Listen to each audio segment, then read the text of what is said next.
Hey, this is Robbie Baseball from the Dingers Fantasy Baseball Podcast, and you are listening to Pop Goes Your World. If you haven't already, subscribe on iTunes. And while you're there, please leave us a rating and review. And now it's time for our featured presentation. I'm Chris McBrien, and the pop culture from Generation X is everything to me. And I'm Derek Myers, and I'm here to educate Chris on the great pop culture of today's generation. Episode 201, Real Genius Movie Review.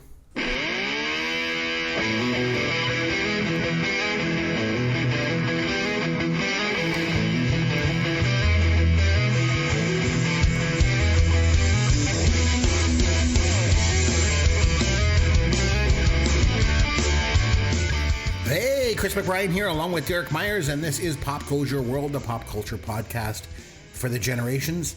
Now, we always kick things off by talking about what pop culture that we've done in the last week. So, Derek, what is new in the world of pop culture for you, my friend? Hey, Chris. I had an interesting science fiction kind of week this week. Ooh, that sounds interesting.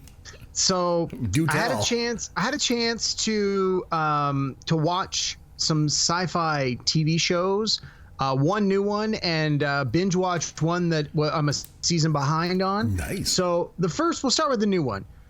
Netflix Lost in Space season 3 dropped this week. This is the new Lost in Space, not like the one from the 50s or whatever. Correct, but It's a reimagining. This is season 3. Right. The first 2 seasons were fabulous. Strong production values, great story, great casting, good performances. The special effects are very reasonable. It's a lot of fun. And it harkens back to that old show. Not that I'm that familiar with the show, but they really just pull on all the right threads so that if you are familiar with the original story and the original show, that they use a lot of the same characters with the same names, but they maybe just change a little something to make the character a little more updated and a little more relatable. But season 3 dropped. I believe it's only 8 episodes. I just finished episode 6, so I should be finished that in the next couple of days. And so far, so good. I'm loving it. What I'm not clear on yet, and spoiler or not spoiler, is whether or not this show is going to continue past season 3. Or if at the end of this season, they're just going to end the show. Because I thought I had read somewhere that this was going to be the last season. But fingers crossed, I'm really loving it. I hope they figure out a way to continue doing the show in a way that makes sense. But they really seem like they're building towards a conclusion on their main story arc. But anyway, I'm really enjoying it. So Lost in Space season 3 on Netflix.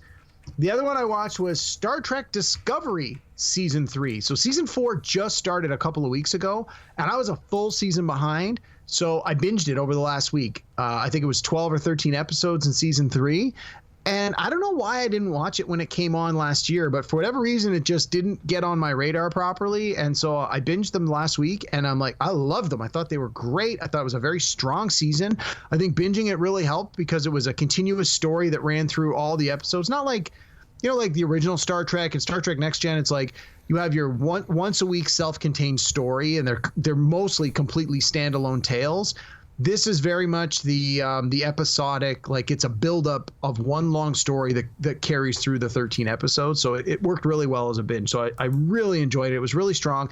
And now I think there's 3 episodes have been released so far for season 4. So I've been watching those. And again, I'm really enjoying it. So I'm disappointed it took me this long to get back into it, but I'm really enjoying it. So Lost in Space, Netflix, season 3, great. Star Trek Discovery, season 3, which is now a year old. I binged that, and season 4 is starting strong. And then I went back to one of Yancey's movie picks. Oh. Interstellar. Oh, jeez. I loved that one. Well, I actually love that one. Not your sarcastic, I love that one. But I really enjoyed it. I thought it was great. I hadn't seen it in a couple of years, and I went to look for it on our streamers, and I couldn't find it on any of the streaming services. So I actually bought the Blu-ray because I thought, you know what? I remember really liking this movie. I'm a big fan of Christopher Nolan. I'm buying this movie, and no regrets. I watched it. It looked great. It sounded great. It was as good as I remembered it. I was very happy to rewatch it. So I had all this sci-fi stuff going for me this week. So those are my picks for this week. All good picks, all strong recommendations. I'm sure they are. I want to mention our good friend Kurt Kalin. So you know Kurt, Derek. Not only is he in the 100th Meridian, which is Canada's premier Tragically Hip cover band, as you know. Of course. He's also the lead guitarist for Magic Mountains. Now, you'll find them at magicmountainsband.com. Well, they're actually going to be releasing their new hit single in January of 2022. Now, did they choose to release it on MTV or Much Music or Sirius XM Radio? No, Derek. They're giving the world a sneak peek into their new song right here on Pop Goes Your World. So, for the first time anywhere in the world, it's the soon-to-be international sensation. With the world debut right here on the podcast, I give you Magic Mountain's Bitter Lullaby.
You're a special kind of heart.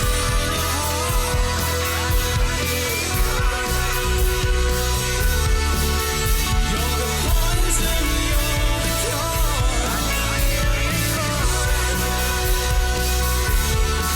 You made a choice, so don't you cry.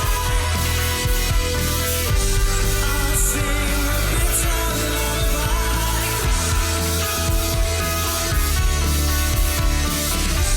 I'll sing a bitter lullaby.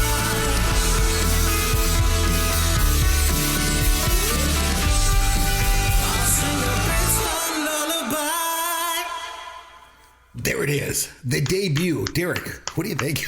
That was great. Isn't that awesome? Yeah, that was a great song. It's like a throwback for me. It reminds me of kind of a mashup of like, U2 and Platinum Blonde and Duran Duran. Kind of, it's like it reminds me of like early 90s rock, but like in all the best ways. I mean that like entirely complimentary. No, it was great. I thought it was great. I loved it. Oh, me too. Thanks for sharing that with us, guys. I know. I mean, that's fantastic. He reached out to me and it was like, can we debut it on the show? I've been really busy lately, but I'm trying to find some time to record some footage so I can be in the video.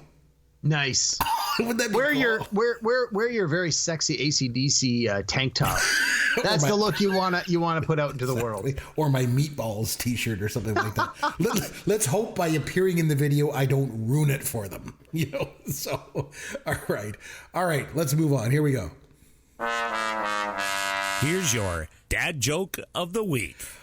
Okay, Derek, what happened when the man tried to catch some fog? Oh, I have no idea. He missed. Boo. A couple of weeks ago, you had a couple of great dad jokes, and then like the last couple have just been stinkers. What do you mean? That's a bitter lullaby if I ever heard one right there. Is that a pledge pin on your uniform? Doctor. Doctor. Detroit. Oh, yes, the Haile Selassie Pavilion. Oh, yes. Yeah, I've seen that. Whiskey. Fun prophylactic, soiled. Bring him home. You're my friend. I'm going to try and help you. Randy Jackson from the Jackson 5. Really? In Philadelphia, it's worth $50. Stop. Look at that escargot. Derek, it was your turn to nominate a movie this episode. And since we recently held our pop culture fantasy draft for the year 1985, oh, by the way, which I was able to secure a victory in and keep the Funko Fonzie trophy right here on my desk. So good. But anyway, so then we're going to take turns selecting a movie from that year. You decided to go with Real Genius, starring Val Kilmer. And funny enough, recently I was down at your place for a visit. And you busted out the old VCR, and you had a VHS copy of Real Genius. Now, unfortunately, we didn't get a chance to watch that together. We were busy watching a hockey game. I mean, we are Canadian, after all. But maybe you could just let us know, like, why you decided to go with this movie from 1985. So Sure. So there's a few things. First of all, because we did our fantasy draft on 1985, the movie had to be from 85. And we have already done The Breakfast Club, Back to the Future, The Goonies, St. Elmo's Fire, Remo Williams, The Adventure Begins, and Fletch. So those are all, for the most part, pretty strong candidates from 85. I mean, The Breakfast Club, Back to the Future, and The Goonies for sure. I don't think anyone would argue those are three of the best, the most popular, the most fan-friendly movies from 85. So when those ones are off the board, you start to have to go to some other picks. Now, for me, Real Genius has always been one of my fan favorites. I don't want to call it a guilty pleasure because guilty pleasure implies that it's crappy and I shouldn't enjoy it. But I don't think it is crappy. I enjoy it. I think it's got a lot of staying power for what it is. But for whatever reason, it doesn't have that spot in pulp culture that, say, The Goonies does or that The Breakfast Club. Not that it's as good as those movies, but I'm always a little surprised that it never really found its footing and it never really, lasted, had that staying power. It sort of has a lot of the same themes of Revenge of the Nerds, and it's very similar to the kind of humor that has now become a lot more popular with shows like The Big Bang, where it celebrates nerd culture. Maybe it was just a little ahead of its time, but it's that idea of all the characters are these super smart brainiacs, super nerds, and it's just the different archetypes that fit in there. And then, of course, it's got that sort of revenge aspect of the movie where they get taken advantage of and then they have to fight back, similar to Revenge of the Nerds, but less cringeworthy, I think. And no, I've always enjoyed it. I'm a big fan of Val Kilmer, especially the stuff from the first, say, 20 years of his career. I thought, it was good showing by him. He had done Top Secret the year before. He went on to do Top Gun and Heat in the next few years, and The Doors. So like his career was really moving in the right direction. He played Batman in a movie that was arguably not the greatest Batman, but it was a lot of fun in Batman Forever. So I mean, this was clearly the early beginnings of Val Kilmer's promising career, and I really enjoyed this. So you know what, I'm always up for going back to rewatch it. I hadn't watched it in probably 10 years or more, because like you said, my personal copy is on VHS, and as we discovered when you were here, the cassette seemed to be broken, so it wasn't rewinding. I could only watch from the point it was at to the end, and I think it was like 15 minutes left in the movie. So fortunately, I was able to find a digital copy of this, and I was able to watch it again this week, and I enjoyed it as much as I ever did. I made a point of trying to look for more of those little details that I often try to do when I'm watching a movie for the 10th or 15th time, or in a case like this, I haven't seen it in a long time, so I'm just trying to pick up on those little things. But I know that you had said you hadn't seen this movie in a long time, so I'm kind of interested to hear your take on it, knowing that you have at least a passing familiarity with it, but it's almost like seeing it for the first time again. So it really anyway. was. Yeah, so I'm interested to hear what you have to say, and we can break down the movie. We can go over the pros and cons. I mean, it wasn't perfect. Like all the movies from the 80s, there are certainly things you can look at and go, meh, that doesn't hold up so well. But considering the kind of company that this movie would have kept in the early to mid 80s, I think it does a better job than a lot of other movies about sort of having a more even-handed approach on how to address some of the things, but we'll get into that a little more. So Chris, over to you. What did you think of it? Tell us your history with this movie, and then tell us what you thought about it after you watched it this week. For sure. Well, you mentioned more than once on this podcast how much, when you think back to the 80s comedies, how much you love this one. This is one of your favorite ones. And for me, I actually saw this movie in the theater when it first came out. And funny enough, until this past week, I had never seen it since. And I always remembered two things about this movie that stood out to me. So the one thing was the scene where Val Kilmer says, "Have you ever seen a body like that before in your life?" And the guy's like, "That's my daughter." And Val Kilmer says, "Well, then I guess you have." For whatever reason, I just always remembered that. And the only other thing I remembered about this movie was the guy that plays the lead role. I always thought he kind of looked like a girl. I always thought he looked like Sarah Jessica Parker. But other than those two things, I could see that. Yeah. Other than those two things, I had virtually no memory of this movie. So in a lot of ways, I was going in fresh, like you said. And the thing was, I kept racking my brain to figure out, like, why was this movie never on my radar? I mean, let's face it, I love 80s comedies, and I love these kind of movies. And so then I watched it this week. I realized why. This movie is absolutely terrible. Oh, dude. Oh, my God. It was so awful. wrong. Oh, so I always like to start by looking at the box office. And if we look at from 1985, and we've done this before, so we'll just go over it quickly. But Back to the Future was the number one film that year. It was followed up by Beverly Hills Cop, which came out the year before, but it was like in late December. And there was like Rambo and Rocky and Cocoon. And this movie, Real Genius, it wasn't exactly a success. I mean, it made $13 million at the domestic U.S. box office, so it finished 65th overall. But I mean, it did make its $8 million budget back. But if you look at where it finished, like I say, 65th, it finished just behind Remo Williams' The Adventure Begins. But it was also outpaced by Return of the Living Dead and Baby, Secret of the Lost Legend, and The Gods Must Be Crazy. So. What else did it finish ahead of?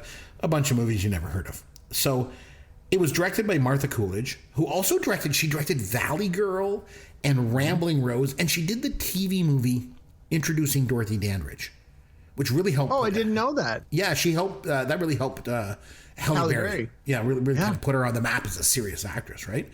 And funny enough, the actress that played the lead in Valley Girl was in this movie too. She played the mayor's daughter. Very small part. But funny enough, this movie was quite a hit at the Paris Film Festival. So apparently it won Best Actor for Gabriel Jarrett, who, played the Sarah Jessica Parker role. And it was also the Grand Prix winner for Best Director for Martha Coolidge. I just don't understand. But Pat Proft and Neal Israel, I think we need to dig into these guys, but because I like these guys. These guys worked these are the writers. Yeah, these are the writers of this film. And they worked together on Police Academy and Bachelor Party and Moving Violations. And Neal Israel also did Tunnel Vision, which is it's a personal favorite of mine. It's a very little known movie. It's kind of an underground film from 1976, and it's basically a parody of television. But these guys, like, they're known for like sight gags. You know, like along the lines of like Zucker and Abrams and Zucker. Okay. You know, from Airplane and Police Squad. Yeah. So I have no idea what the hell they were trying to do here with Real Genius. It has no sight gags in it. There's no sophomore humor that they're known for. It's just kind of boring and dumb. I don't know. I don't know. I don't know why you love this movie so much. I think it's great. I mean, I love the idea that it's I want to sort of draw a very dotted line to shows like The Big Bang Theory, where in the last 10 to 15 years, geek has become chic. People who are nerdy, whatever their passion happens to be, have become the majority in a lot of cases and have been driving pop culture. I mean, you don't have to look any further than the Marvel Cinematic Universe and the phenomenal wealth they have produced by appealing to nerds who are now in their 30s, 40s, and 50s, who are very proudly saying, I've read comic books all my life. But, you know, in the 80s, of course, you would never say that. And I think this movie appealed to me for that kind of reason, where it was like, I was certainly nerdy. I mean, I wasn't a genius like the guys in this movie, but I could understand how their intelligence would set them apart and how they were given opportunities because they were smart. And at the beginning, like a good example is like at the beginning of the movie when the main character, Mitch Taylor, where the professor shows up to say, like, you've got early admission into the college. And he's at the science fair, and it's like his parents don't understand him. And then the guy even says to him, he's like, are you going to have any problems leaving your friends behind? And he goes, no, not really. I don't have many friends. I think I intimidate other kids. And he's like, good boy. And I mean, I think a lot of nerdy type kids could relate to that. The fact, maybe not being a genius, but to be able to say, like, yeah, I don't feel like I fit in. And whether it's because they felt, oh, I'm smarter than the other kids, or I have a particular hobby or interest that the other kids don't share, or, you know, I'm not the stereotypical, prototypical jock character, or, well, not character, but person. And that's what I liked about this, is like these characters to me at the time seemed very relatable. They were all nerdy. They all had their quirks, and they really didn't have a lot of friends outside of their individual circle. And I think that's partly what's always appealed to me. Well, you mentioned the characters, so let's talk about the cast. So Val Kilmer, we'll start with him. His first movie role was as Nick Rivers in Top Secret.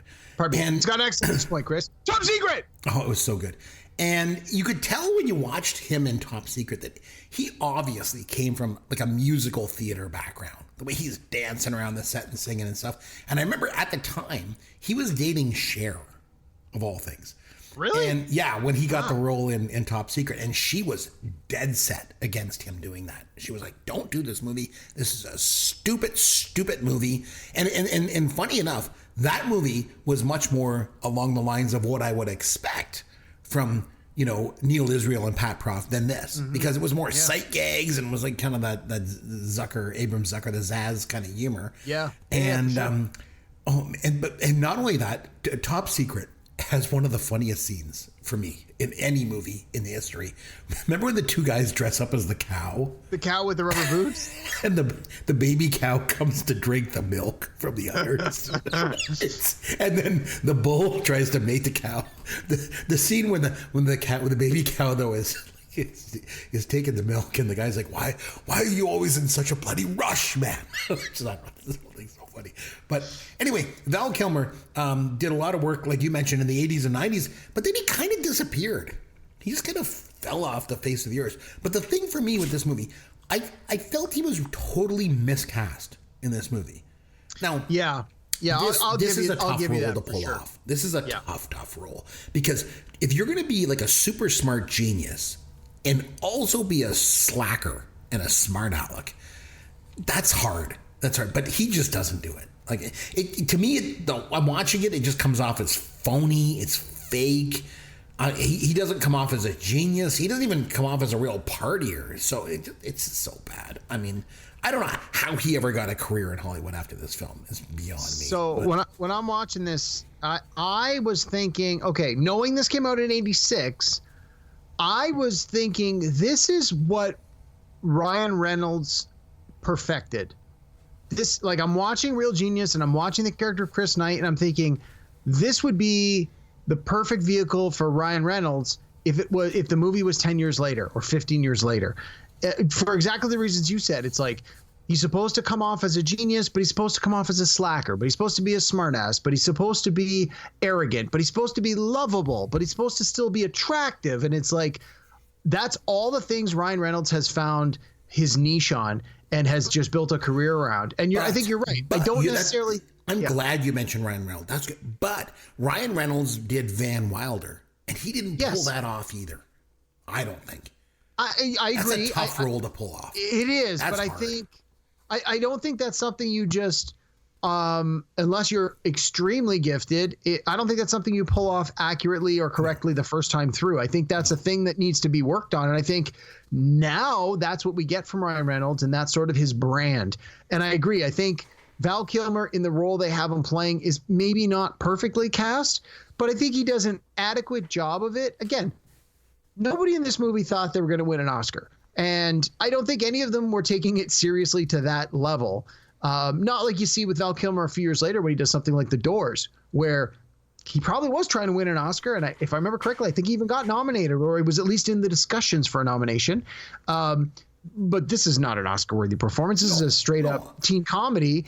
And but no, I mean, I took it at face value. I liked it for what it was. I thought it had a lot of great jokes and a lot of great scenes. Like, to me, it was almost like taking a sketch comedy show and like almost like, say, like a Monty Python, where you just jam all these like little bits together to make a movie, and you have all these smart college kids, and you see them playing practical jokes on each other and doing all these crazy little antics. And then they've wrapped it around this bigger story of you're trying to create this laser as a special project. And this movie, like a lot of movies, especially of the 80s, is really almost like Act 1 and Act 2. And they're very different. It's almost like it's two movies, and you can clearly draw a line down the middle and go, all of this stuff in Act 1, this is one kind of movie. And then Act 2, you've got a very different kind of movie. And unfortunately, I don't think Act 2 really lives up to what it needs to sort of stick the landing. But I do think the first half of it is very strong. I think it's entertaining, it's humorous. And I think that part of what actually, for me, makes this movie work is the villain. The character of Jerry Hathaway, who's played by William Atherton, he's the villain in Ghostbusters. He's the villain in Die Hard, and he's the villain in this movie. And he just plays that jerk so well. And I think the fact that the audience just knows they love to hate him, that you cheer for the heroes that much more, knowing that by the end, this guy's gonna get what's coming to him. He'll always be Walter Peck from Ghostbusters. Of course. And like you mentioned, he was in that cop in Die Hard. But right from the beginning of the movie, he's just a total jerk. Remember, he says to the parents, "Is there any chance Mitch is adopted?" Yeah, because he thinks that they're dumb, right? Like he's so condescending. I'm gonna refer to him as Walter Peck for the rest of the way. A couple other guys that were in the cast, a couple other actors and actresses in the cast I want to talk about. At the beginning too, the bald guy that was in the military. To me, he's one of like that guy. We always talk about those character actors you recognize, and you just can't put your finger on it. And I know I've seen this guy in a bunch of stuff. So I went and I looked him up on his IMDb page, but I cannot put my finger on it. I can't say that there's one thing where I'm like, yeah, that's where he's from. He's got over 100 acting credits. I know. That guy's good at everything. I think maybe it might be King Kong from '76 with Jeff Bridges. Yes. He was also in a few episodes of Walker, Texas Ranger. That made it to 200 episodes. Just like, we know how much you love that one. That's got to be where you recognize him from. But the other guy that was at the table, that was part of the military, I did recognize him right away. He was in Airplane 2, the sequel. He was in the courtroom, and he was testifying against Stryker. He was the one that they were like, are you over Macho Grande? He's like, I'll never be over Macho Grande. So I recognize that guy right away. And then we mentioned the lead role, Mitch. He looks like Sarah Jessica Parker. And I mentioned that to my wife, and like you agreed, and my wife agreed too. She's like, I never made that connection until you just said it, and now I don't think I'll be able to unsee that. No, because my wife was a big Sex and the City fan. She's like, oh yeah, that guy looks like Sarah Jessica Parker. And then that guy that goes in the closet. When I first saw him, I thought that he was like that nut bar guy from One Crazy Summer that's trying to win the radio contest. Oh, yeah. No, it's not him, but I can see why you would. Yeah, I thought, oh, that's him. And then I got a good look at him, and I remembered him. He was Uncle Rico in Napoleon Dynamite. Yeah. He was also in Lost, too. He was in Lost, yeah. He played Ben's dad in those flashback parts from the 70s. Remember he had Workman on his shirt? Yeah, I remember that. Yeah. And the other one that I recognized was the blonde guy in the lab. Remember like the bad guy student that had the glasses and the braces? I recognized him right away. He was in Bachelor Party. He played Cole. And Tom Hanks and his buddies are basically at war with him in that movie. So. Him. I've never seen Bachelor Party, but I didn't recognize him from anything else. The guy that plays Milton, he's one of the nerds. Look at a small part. It was Dean Devlin. Do you recognize that name? He went on to become a Hollywood producer with movies like Independence Day and stuff. Oh, like that. I was reading about that in the trivia. Yeah. He's the one who says, like, Dr. Hathaway, are you wearing makeup? Yes. And then also that guy he was in a couple of small scenes at the beginning, but then at the end, Dr. Meredith, I think it was his name, Severn Darden. Was he the professor, the heavyset guy with the beard? With the beard and the glasses. He was in a few things. I remember he was in Saturday the 14th and In God We Trust and Back to School. He was in Back to School. Yeah. He's like, no, he's the guy who had the monkey cages in Back to School. Yes. Yeah. And the other one I really wanted to mention was Michelle Mayrink. So she was like the kind of nerdy girl with the short, dark hair. And my wife was watching this movie with me, and she's like, oh, that girl looks like Selma Blair, who apparently is an actress who has appeared in movies after 1989, because I don't know who that is. But I really like Michelle Mayrink. So she was actually Judy in Revenge of the Nerds. Yeah, in Revenge of the Nerds. And a little story on her. She's Canadian. And she got into acting. I thought she was really good. And then all of a sudden she did a couple movies and she decided, acting's not for me anymore. So she quit and she went and she became a teacher of all things. So I just thought it was interesting. I wanted to mention, Derek, the scene is kind of near the beginning of the movie when they're sliding down the ice on the stairs in the dorm room. Okay, little story. When I was in university, I this might come as a surprise, but I used to like to party. And we used to hold keg parties. And man, it was a crazy time. But there was this house of guys that lived up the street. And they partied like way more than we did. And they used to do this thing called stair skiing. And it was just like this students in this movie. It was the same thing. Only there was like obviously no snow and ice in the house. But what they would do is these guys at the party would put on skis and they would ski down the stairs. And there would be like this wall at the bottom and they'd crash into the wall. And then I remember this one time, this guy decided he was going to go roof skiing. And he put on skis and went up on the roof and skied off the roof and he broke his leg and went to the hospital. No kidding. Oh, yeah. That's he's lucky that's all he broke. Holy cow. I don't know if I thought you were going to say skied off the roof into the swimming pool or something. No. I don't know if they were like, if they saw Real Genius or like, hey, we want to try that. I don't know. But it totally reminded me when I saw this movie, I was like, oh my God, that was just like that. So a couple other scenes I want to mention. When they're in the lecture hall and instead of going to class, more and more students start putting boom boxes in their chairs and they record the lecture. I love that. Yeah. I was laughing and my wife turns to me and she's like, see, even back then it was hard to get students to come to class. It's not just you. Which I thought was funny and then eventually the prof just stops going to lecture hall. He just puts up this like reel-to-reel tape player for his lectures. Derek, maybe I should try that. I don't know, Chris. You are one of those few teachers that is actually way better in person than I think you would be on the audio. You know what I could do? I could bring it into the new millennium. I could just put out a podcast I think I might be onto something here. This might be There you go. There you go. So I have a question for you, Walter Peck, because that's what I call him. Yeah. Dr. Hathaway. Why was he mad at Val Kilmer and kicked him out of the college?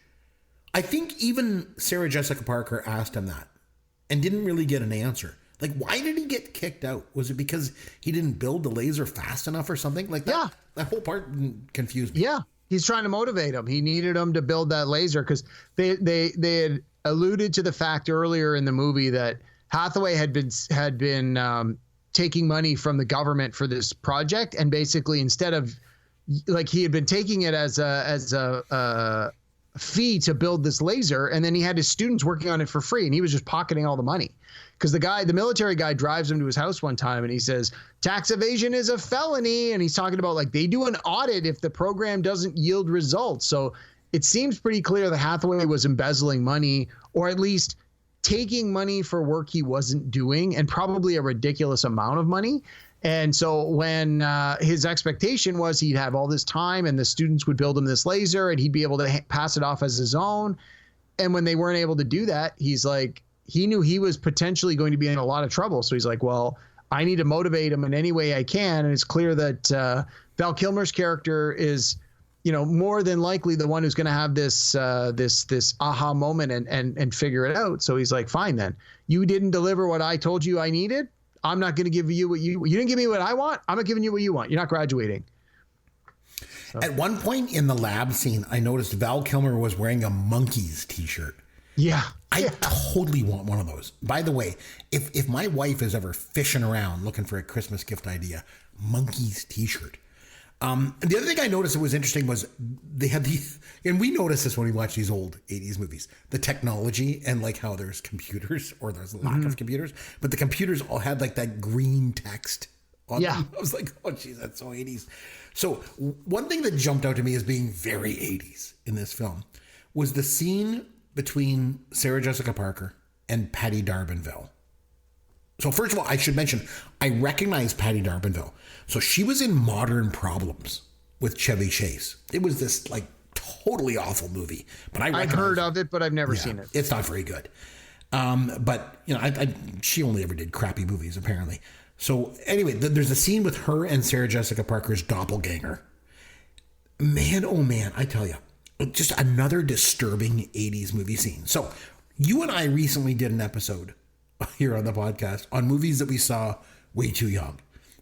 And one of the movies on my list was Private Lessons, if you remember. Yes. Where there's like this 15-year-old kid played by Eric Brown. And he makes it with like a 30-year-old Sylvia Christel. And here again, you've got this 15-year-old boy. I say boy, but I mean, it was really Sarah Jessica Parker. I mean, who really knows? But you've got this 15-year-old boy making it with a 30-something-year-old woman. Like, what the hell is up with that? Yeah, that again. I said at the outset that this one did a better job than Revenge of the Nerds at being a little less cringeworthy, but this was sort of my only real beef with this was the idea that they needed to establish that Mitch's character was young. He's clearly a genius. They brought him in from high school years ahead of when he should be in college, and his ideas are revolutionary, and he just, they very early on in the movie established this kid is super duper smart. But he's a kid. More than once, they refer to the fact that he's only 15, and so there's his relationship with Jordan, the girl we talked about, Michelle Meyrink. Is that his name? Meyrink. Yeah. Who already in one point says she's 19 years old. So there's a 4-year gap. Again, that one maybe I could be a little more forgiving of because you got to think like nerds. Nerd love is nerd love. Oh, of course. But I mean, still at the same time, it's like at least.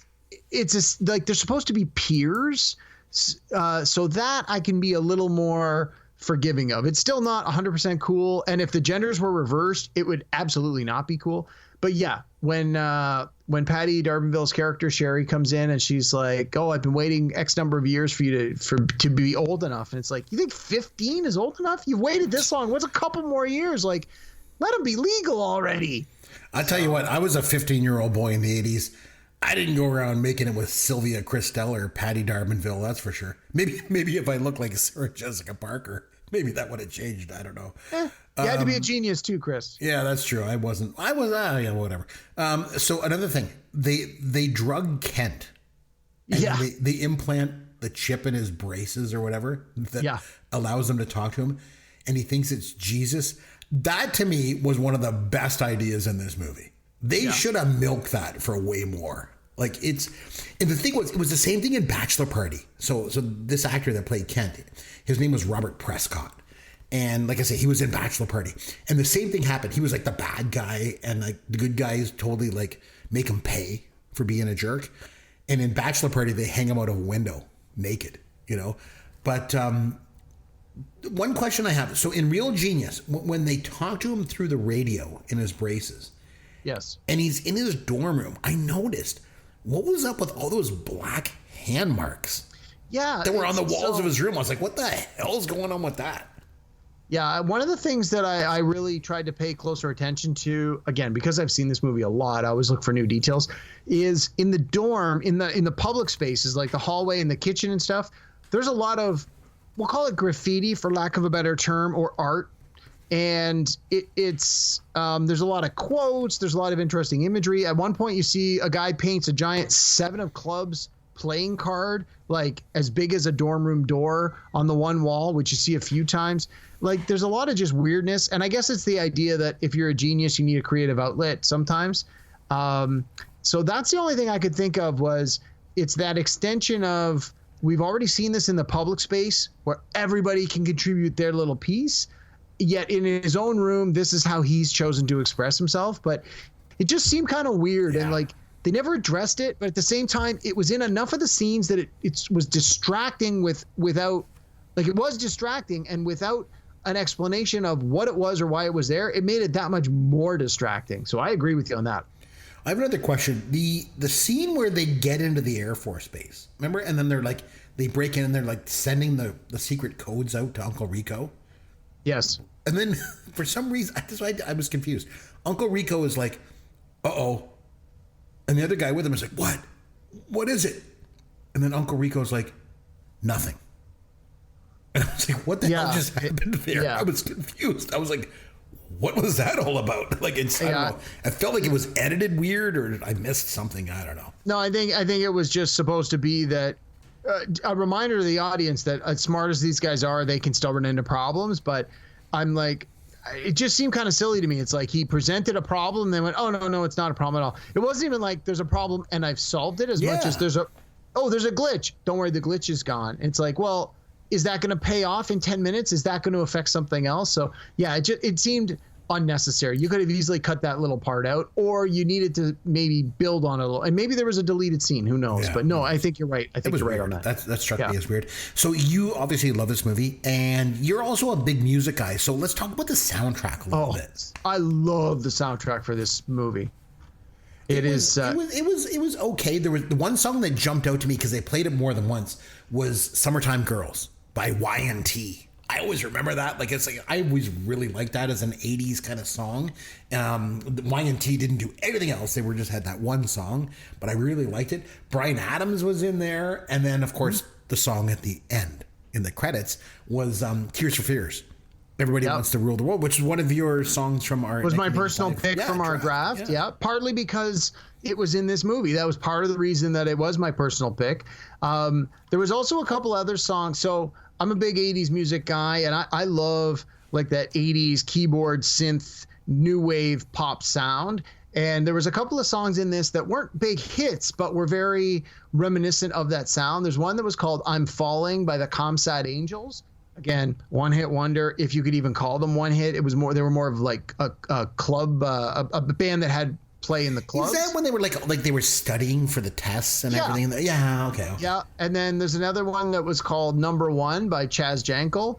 Again, those are two songs that were never, I don't think they were ever released as singles, but the only time I've ever heard them is in this movie, and I've actually downloaded both of them into my 80s playlist, and I think they're both great songs, and they play almost a full song, if not the full song of both of them in the movie over like montage scenes, which is a staple of any 80s movie. You got to have a montage. This movie has two montages, and they're both like study montages. So No, this soundtrack is great. It's got some like you said, it's got Bryan Adams, it's got a couple like really big songs, but it's got a couple of these other like, oh, I don't know that song, but I kind of like it. I think a lot of people, when they think of Don Henley leaving the Eagles, they always think of Boys of Summer.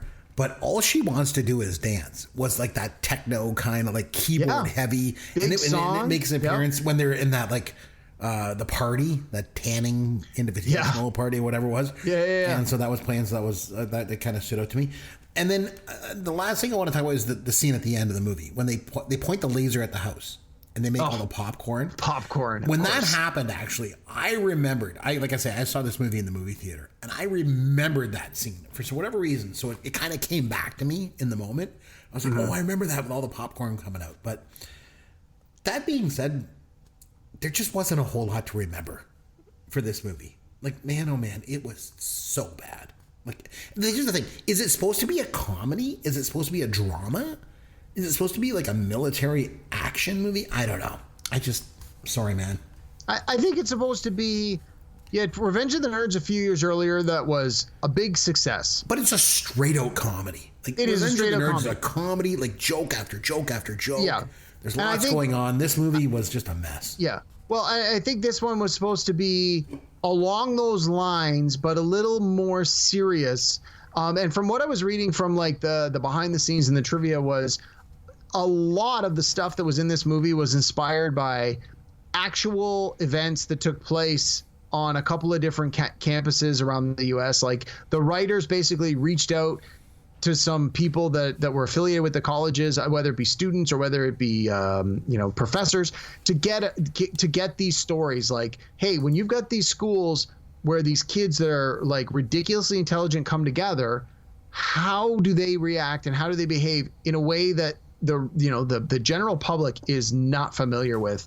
And so that's why this to me seemed almost like a sketch comedy movie where it's like you've got a bit and you've got a bit and you've got a bit, and it's like that I think is why it sort of feels that way. But I like it. I like that about this a lot.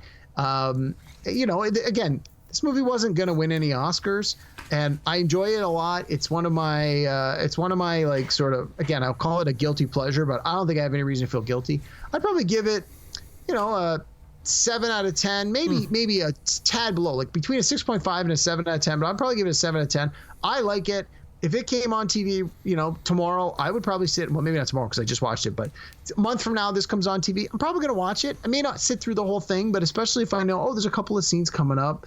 The only other thing I want to mention about this movie is this is a movie that is in the trailer. There are some scenes in the trailer that never made it into the final cut. And this is something that happened in the 80s a lot. Was this where he was like lifting up in the balloons? He was in the recliner chair. Yeah. And the balloons. I was like, that wasn't in the movie, but that was like a big part of the trailer. You're right. It was. And that happened a lot in the 80s. And this is one of those movies where people say that they're like, oh, well, do you remember that scene? And it's like, I remember that scene in the trailer, but it didn't make it to the final cut of the movie. So anyway, no, like I said, I'd probably give this a 7 out of 10. I like it. I think there's a lot to like about this movie. I don't think I'd watch it every single day, but it holds up to me. So 7 out of 10, I'd probably give it a 2. I'm sorry. Jeez. Wow. Sorry. All right. On that note, let's have some fun with Caveman. All right, Derek. So you've heard of the game 6 Degrees of Kevin Bacon, right? I have. So we're going to play a game called 1 Degree of Val Kilmer. Okay? So nice. Okay. Yeah, you're going to like this. I'm going to give you the name of an actor. All you have to do is name the title of the film that they appeared in with Val Kilmer. Okay. You get this. It's super easy, okay? I'm going to start easy. Okay. Tom Cruise. Top Gun. Very good. All right. Warwick Davis. What film? Willow. Christian Slater. True Romance. Bit of a trick question because, Val Kilmer was like uncredited. Really small part in that, played Elvis, right? All right. Meg Ryan. I've never seen it, but I think she was in The Doors. Pretty good. All right. Canadian Jim Carrey.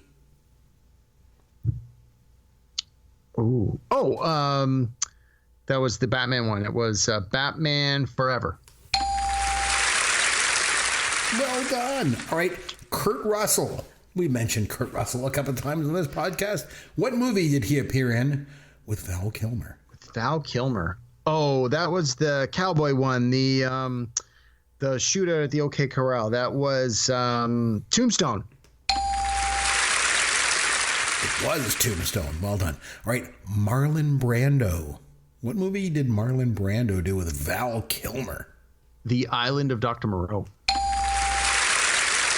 You really know your Val Kilmer I saw that one in the theater because I had just read the book for a university course on classic literature, and they're like, "There's a new movie version." I'm like, "Oh my god, I just read the book. I'm going to see this." I'm like, "Wow, did that movie suck?" It was awful. Okay, terrible. Here's one: Robert Downey Jr. Oh, that was Kiss Kiss Bang Bang. Carrie-Anne Moss. What movie did Carrie-Anne Moss do with Val Kilmer? Ooh, that is a good question. Okay, probably would have been the late 90s, early 2000s. Wow. I don't know. No idea. It was called Red Planet. Oh yeah, but was that a rip-off? Was that a rip-off of The Martian? No. Was it? Like, I'm sure Val Kilmer was okay, but I mean, you know, who's better on Mars? Matt Damon. No question, right? No question. Colin Farrell. What movie did Colin Farrell do with Val Kilmer?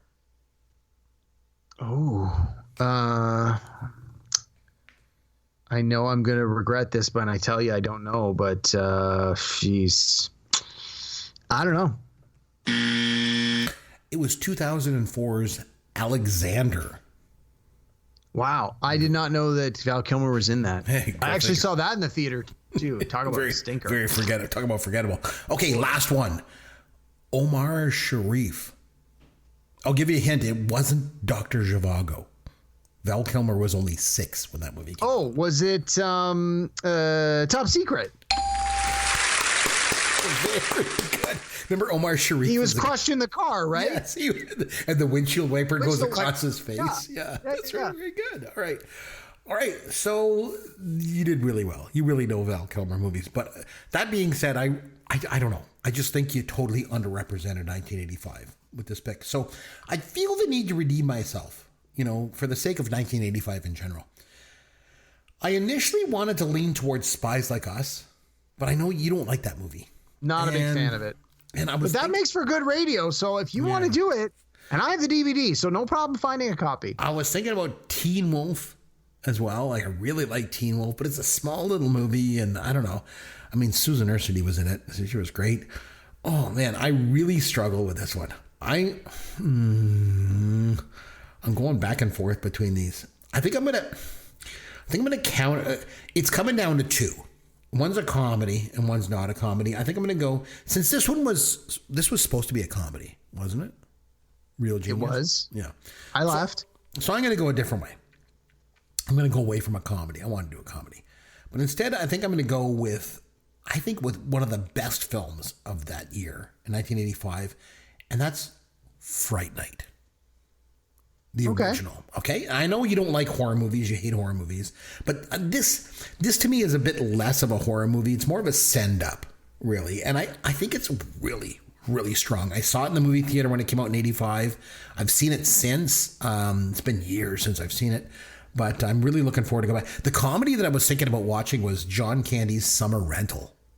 I almost went there. I haven't seen that since 1986. Yeah, I almost went there, but I think Fright Night. Where he has to eat the big steak, and then he's like, "All that's left on that plate is fat and gristle." No. That was The Great Outdoors. Great Outdoors. Yeah. Summer Rental. I always get those two mixed up. Yeah, he goes on vacation with his family, and like everything goes wrong.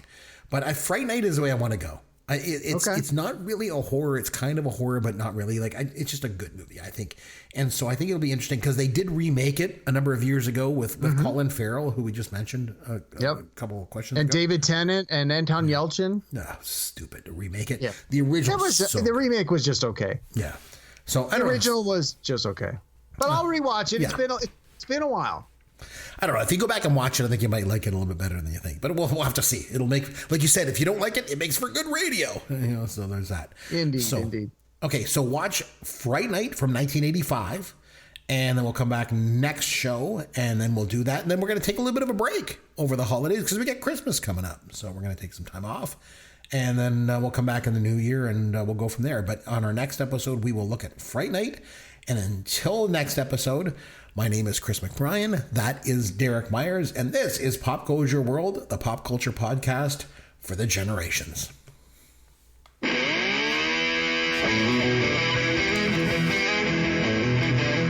Thanks for listening to Pop Goes Your World. You can contact Chris and Derek at popgoesyourworld.com. Please take a minute and review the podcast on iTunes or wherever you download and listen to the show.